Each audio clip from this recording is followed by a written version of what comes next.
Hey everybody, I'm here to talk today about the rise of these anti-LGBTQ laws on the continent of Africa and all the various countries there. Uh, this particular subject is close to me because one of my bucket list trips is to go on safari in Kenya. The other bucket list trip I went on earlier this year, which was I went to Salvador Bahia, Brazil, had a fabulous time with a longtime friend of mine. That was one of my bucket list trips. The other is to do a safari in Kenya. But with the anti-LGBTQ laws in most of the African countries, I'm putting that on hold at this time. We just want to jump right into it. There is some information I have about the situation that's going on right now in Senegal. So,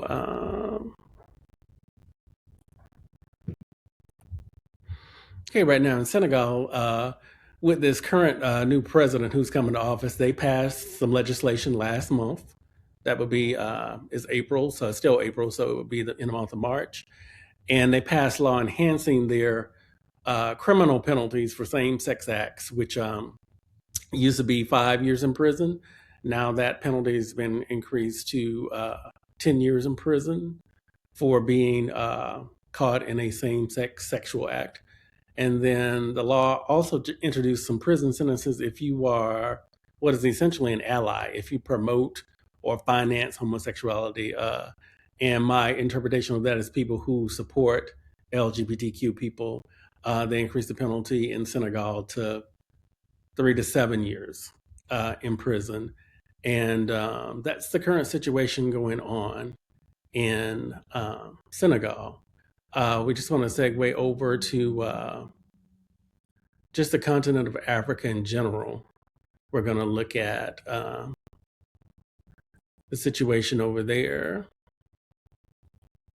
Okay, and what we're looking at is that, and this is according to CNN, that in 3 of the African countries, Mauritania, Nigeria, and Uganda, uh, being caught in the same sexual activity is illegal in 31 countries, but in those particular 3 countries, their penalty is up to the death penalty. Where I want to go in Kenya, there's anti-LGBTQ laws there.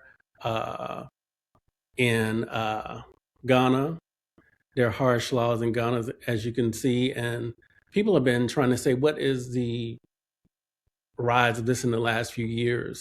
And a lot of people are connecting that to these U.S. conservative groups like the Family Watch International having campaigns over in Africa. It's not clear from the information I've been able to research whether that includes some type of financial support by these groups, but definitely political campaigns from these U.S. groups like the Family Watch International.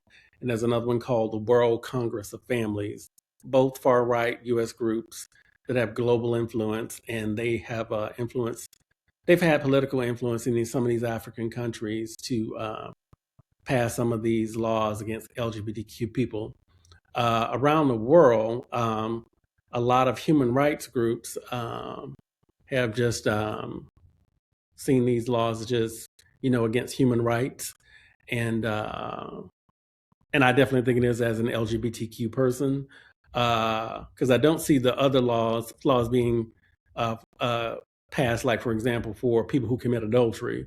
If they want to go from a biblical perspective, the Bible says that you can be stoned to death for adultery, but I don't see people promoting that, or there would be a lot of people facing the death penalty. So I want you to get down in the comments and let me know your thoughts about this.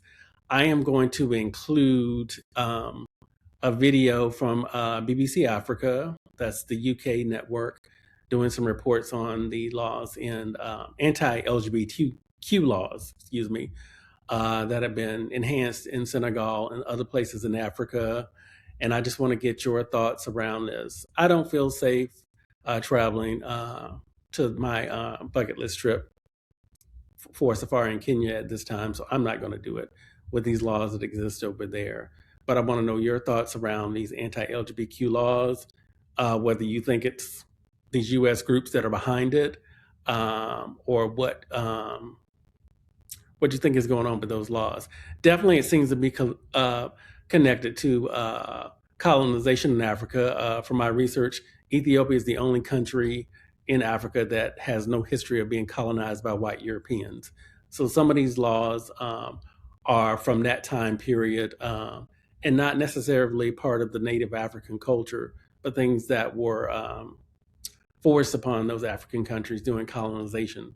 So that's part of it. But this recent enhancement and rise in laws, and it's rapidly happened. That's all happened in the last 2 or 3 years, since about 23, 24. Want to get your thoughts on what you think is behind that. And that's it for this video. Take care.